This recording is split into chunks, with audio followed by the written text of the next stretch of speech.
2 table spoon പൊട്ടുകടല, ഒരു നുള്ള് ജീരകം, 2-3 വറ്റൽമുളക്.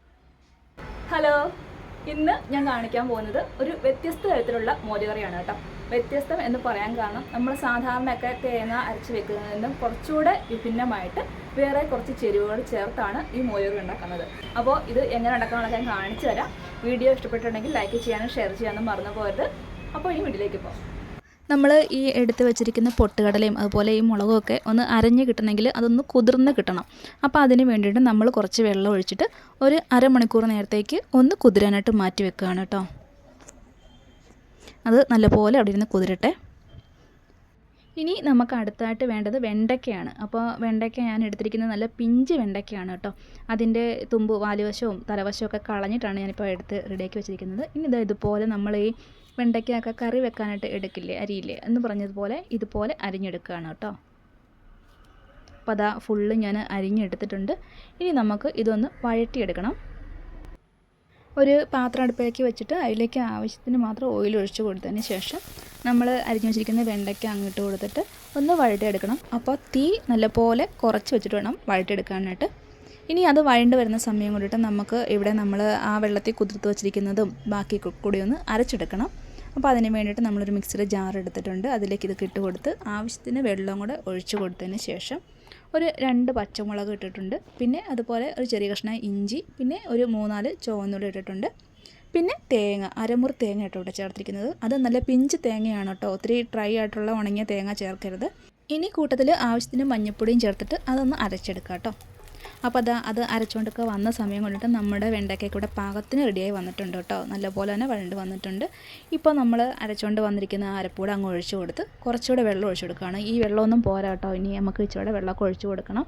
എന്താണെന്ന് വെച്ചാൽ നമ്മളിപ്പോൾ ഇവിടെ പൊട്ടുകടല അല്ലെങ്കിൽ പരിപ്പ് ഏതിട്ടെന്ന് പറഞ്ഞാലും നന്നായിട്ട് കൊഴുത്ത് വരും. അപ്പോൾ അത് ലൂസാക്കി എടുക്കണം കേട്ടോ. പിന്നെ ഇപ്പോൾ ഞാൻ ഇട്ട് കൊടുത്തിരിക്കുന്നത് കായമാണ്. അപ്പോൾ കായം ഇട്ട് കൊടുത്തു. ഇത് കണ്ട് നല്ലപോലെ കൊഴുത്ത് വരുന്നിട്ടുണ്ട് ചാറ്. അപ്പോൾ നമുക്ക് ഇനിയും വേണമെങ്കിൽ ലൂസാക്കി എടുക്കാം. ഇപ്പോൾ ഞാൻ വെള്ളം ഒഴിക്കുന്നില്ല. ഇപ്പം നല്ലപോലെ തിളച്ച് വന്നിട്ടുണ്ട് നമ്മുടെ അരപ്പൊക്കെ.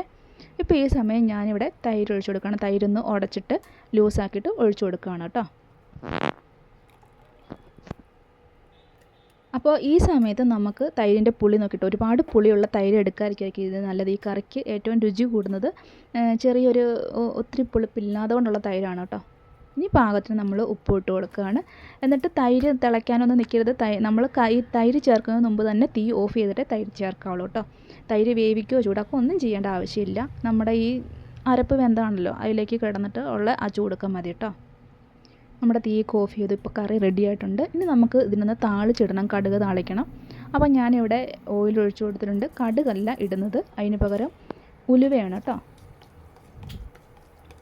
ഇനി ഉലുവയൊക്കെ ഒന്ന് മൂത്ത് വന്നു കഴിയുമ്പോൾ അതിലേക്ക് വറ്റൽമുളകും അതുപോലെ തന്നെ കറിവേപ്പില, നമുക്ക് ആവശ്യത്തിന് കറിവേപ്പില ചേർക്കാം, നിങ്ങളുടെ ഇഷ്ടത്തിനനുസരിച്ച് ചേർക്കാം.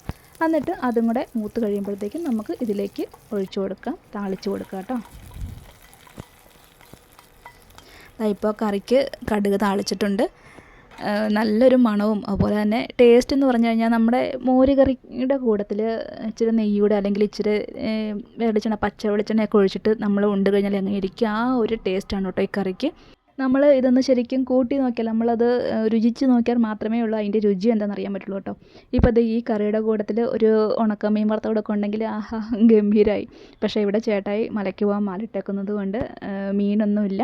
അതുകൊണ്ട് ജസ്റ്റ് മോരുകറി മാത്രമേ ഉള്ളൂ കേട്ടോ. അപ്പോൾ എന്താണെങ്കിലും നിങ്ങളും ഒന്ന് ട്രൈ ചെയ്ത് നോക്കുക. വീഡിയോ ഇഷ്ടപ്പെട്ടിട്ടുണ്ടെങ്കിൽ ലൈക്ക് ചെയ്യാനും ഷെയർ ചെയ്യാനും മറന്നു പോകരുത്.